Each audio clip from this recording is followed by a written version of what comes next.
কাকিমা, কি করছেন এটা? নিচে নেমে আসুন। আপনি কেন গাছে উঠছেন? আপনার বয়স হয়েছে। আপনি হাঁপিয়ে যাবেন। জলদি নামুন। ডাব গাছে উঠব তো। আমি ডাব পারব। ডাবের জল খাব। ওসব আপনি পারবেন না। নিচে নামুন, আমি উঠছি। না রে বাবা, আজ 10 বছর হল তোর কাকা এই দুনিয়ায় নেই।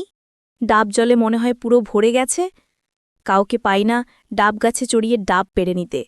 আজ যখন তোকে পেয়েছি তাহলে আর ছাড়ছি না। তোকে গাছে ওঠাবই, ডাবের জল পেরে নিবই। তুই চাইলে যখনই গাছে নতুন নতুন ডাব আসা শুরু হবে এখন থেকে তখনই ডাব পাড়তে পারবি।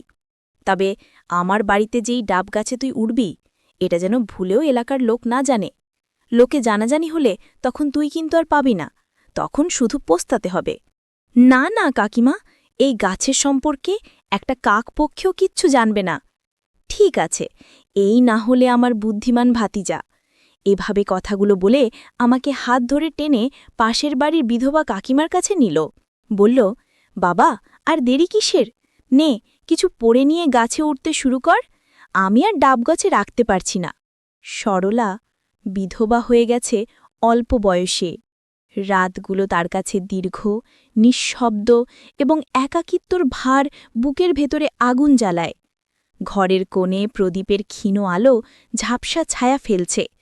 সে জানালার ধারে বসে আকাশের দিকে তাকায়। মনে হয় মেঘ জমেছে, কিন্তু বৃষ্টি তো নামছে না। দেহের প্রতিটি স্পন্দন, নিঃশ্বাসের প্রতি আন্দোলন যেন চুপচাপ জমে থাকা আকাঙ্ক্ষা জাগিয়ে তোলে। কাজকর্মে ব্যস্ত থাকলেও রাতের নিঃশব্দে সে সেই শূন্যতার কথা মনে করে যার কেউ পূর্ণ করতে পারেনি। দিনগুলো কাটে মাঠের কাজ, রান্না, ঝুড়ি পোড়ার কাজে। শারীরিক শ্রমে সে ক্লান্ত হয়, কিন্তু মনের ক্লান্তি আলাদা।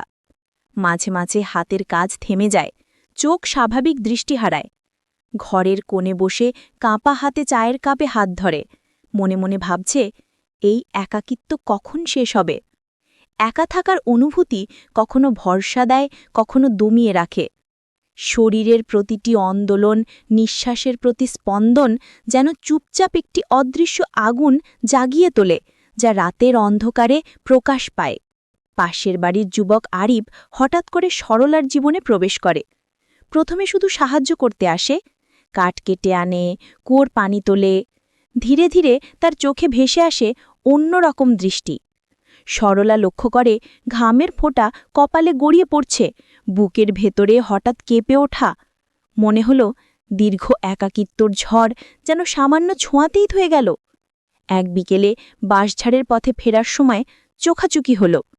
কোনো শব্দ নেই, শুধু দৃষ্টি মিলেছে। সেই মুহূর্তে দমিয়ে রাখা আবেগ ও আকাঙ্ক্ষার ছোঁয়া নিঃশব্দে দুজনের মধ্যে প্রবাহিত হল।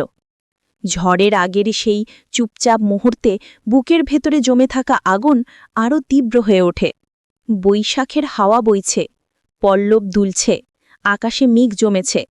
তারা চুপচাপ হাঁটছে। হঠাৎ দৃষ্টি মিলল। আরিফের চোখে ঝলকানি, কিছু না বলা কথা সেখানে ভেসে উঠল। সরলা অনুভব করল দমিয়ে রাখা আকাঙ্ক্ষার নদী ঢিউ খাচ্ছে। নিঃশব্দ নিঃশ্বাস, বাতাসে ভেসে আসা গন্ধ, চোখে চোখে নিশে থাকা কথা সব মিলে মিশে এক অদৃশ্য স্রোত তৈরি করছে। রাত্রি নামার আগেই সরলা বুঝতে পারল, যতক্ষণ আরিফ তার পাশে থাকবে এই একাকিত্ব আর আগুন আর চুপচাপ থাকবে না। বৈশাখের ঝড় আছড়ে পড়ছে গ্রামে। চারপাশে কেবল বাতাসের শোরগোল, গাছের ডাল নড়ে সরছে। সরলা জানালার পাশে দেখছে ঝড়ের ঢেউ, আর বুকের ভেতরে নিজেই অস্থির। দীর্ঘদিন ধরে দমিয়ে রাখা আগুন যেন ঝড়ের সাথে মিশে যাচ্ছে। এই সময় আরিফ এসে হাজির। দরজার ধক্কায় বাতাস ঢুকে ঝাপসা আলোতে তাতে ছায়া নাচছে। কাকি, জানালাটা বন্ধ করি? আরিফের কণ্ঠ শান্ত, কিন্তু সরলার ভেতর ঝড় তোলে। চোখে চোখে মিশে থাকা নিঃশব্দ বার্তা, হাতে হাতে সংস্পর্শের প্রথম স্পর্শ সব মিলে মিশে গোপন টানাপোড়ন তৈরি করছে। ঝড়ের মধ্যে ঘরে বসে দুজন, বাতাসের শব্দ কানের কাছে গুঞ্জর করছে, কিন্তু ঘরের ভিতরে নিস্তব্ধতা। দৃষ্টি, নিঃশ্বাস, স্পর্শ সবই কথায় প্রকাশ পায় না, কিন্তু দমিয়ে রাখা আকাঙ্ক্ষা উন্মোচিত হচ্ছে। সরলা অনুভব করে আরিফ শুধু সাহায্যকারী নয়, তার কাছে আছে এক অদৃশ্য শক্তি যা তার ভেতরের আগুনকে জাগিয়ে তুলছে। ঘরের কোণে রাখা প্রদীপের আলো তাদের মুখে ভেসে ওঠা আবেগকে আরও উজ্জ্বল করছে।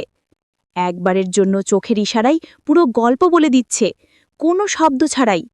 সরলা বুঝতে পারল এই যুবকের উপস্থিতিতে তার শূন্যতা আর দীর্ঘদিনের একাকিত্ব কমছে না, বরং পূর্ণতার স্বাদ নিচ্ছে। বৃষ্টির শব্দ বাড়ছে, বাইরে পাতা কেঁপে উঠছে, ঘরের ভিতরে প্রদীপের নরম আলো। সরলা দরজা খুলে বলে, বাইরে ভিজে যাবা, ভিতরে এসো। আরিফ ভিতরে আসে, হাত ধরে, সরলার হাত ধরে। দৃষ্টি, নিঃশ্বাস এবং স্পর্শের মধ্যে নিঃশব্দ বিস্ফোরণ, বছরের পর বছর জমে থাকা আবেগের মুক্তি। বৃষ্টির মতো তাদের শরীর মন এক হয়ে যাচ্ছে। প্রথমবার সরলা বুঝল দীর্ঘদিন ধরে যে আগুন নেভেনি, সেই আগুন আরিফের স্পর্শে পূর্ণ হচ্ছে। রাত গভীর, ঝড় থেমে আসছে, চারপাশে শুধুই ফোঁটা ফোঁটা বৃষ্টি। সরলা আর আরিফ দুজনেই জানে এই সম্পর্ক শুধু দৈহিক নয়, মানসিকভাবে গভীর। একটি নিঃশব্দ বোঝাপড়া গড়ে উঠেছে। চোখে চোখ মিলিয়ে তারা বুঝছে দীর্ঘ বছর ধরে যে শূন্যতা ভরছিল, সেই শূন্যতা এবার ধুয়ে গেল। নিঃশব্দে তারা বসে থাকে, বাতাসে ভিজে থাকা ঘরের গন্ধ, প্রদীপের ক্ষীণ আলো আর দুজনের নিঃশ্বাস সব মিলেমিশে এক অনন্য ঘূর্ণি তৈরি করছে। সরলা চুপচাপ মনে মনে ভাবছে, এটাই যে শান্তি যা অনেক দিন ধরে চাইছিলাম। ভোর হল, ঝড় থেমে গেছে, আকাশ পরিষ্কার, বাতাসে ধোয়ামাটির সুবাস। সরলার আর কোনো ঝড় নেই, আছে শুধু শান্ত নদীর মতো প্রবাহ। বহু বছরের শূন্যতা, একাকিত্ব আর দমন করা আকাঙ্ক্ষা সব মিলে ভেসে গেছে এক রাতের বৃষ্টিতে। ভোরের আলো ধীরে ধীরে ঘরে ঢুকছে, পাখির কোকিল, ঝাপসা মেঘের রোদ। সরলা আর আরিফ দুজনেই জানে এখন তাদের সম্পর্ক শুধু আকাঙ্ক্ষার নয়, বরং ভালোবাসা, বোঝাপড়া এবং নিঃশব্দ সংযোগে। দীর্ঘ একাকিত্ব, দমিয়ে রাখা আবেগ আর শূন্যতার দিন শেষ। আজ থেকে শুরু নতুন সূচনা, শান্তি, পূর্ণতা এবং একে অপরের সঙ্গে সত্যিকারের সংযোগ। বন্ধুরা, আজকের গল্পটি এই পর্যন্তই। গল্পটি তোমাদের কেমন লাগলো কমেন্ট করে অবশ্যই জানাবে। এরকম আরও মজার মজার গল্প পেতে এখনই আমার চ্যানেলটিকে সাবস্ক্রাইব করুন এবং পাশে থাকা বেল আইকনটিতে ক্লিক করে বেল আইকনটি বাজিয়ে দিয়ে আপনাদের প্রিয় বন্ধুদের সাথে এই ভিডিওটাকে শেয়ার করুন, যাতে আপনাদের কোনো প্রিয় বন্ধু এই ভিডিওটাকে মিস না করে। ধন্যবাদ।